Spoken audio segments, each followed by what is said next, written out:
मेरा दिल चाहता है मेरा एक ऐसा घर हो जिसके चारों तरफ मीलों तक कोई इंसान न बसता हो और ना कोई शोर शराबा हो।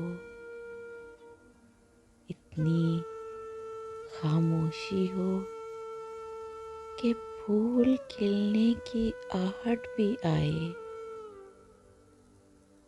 आवाज़ें हों तो परिंदों की, बारिश की, पत्तों पे गिरने की,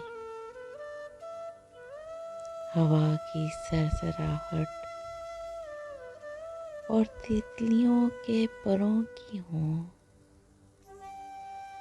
चांद चांद सिर्फ मुझसे बात करे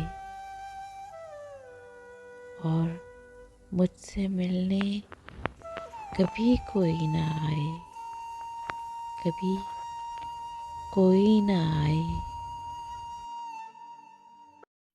Please subscribe my channel and press the bell icon.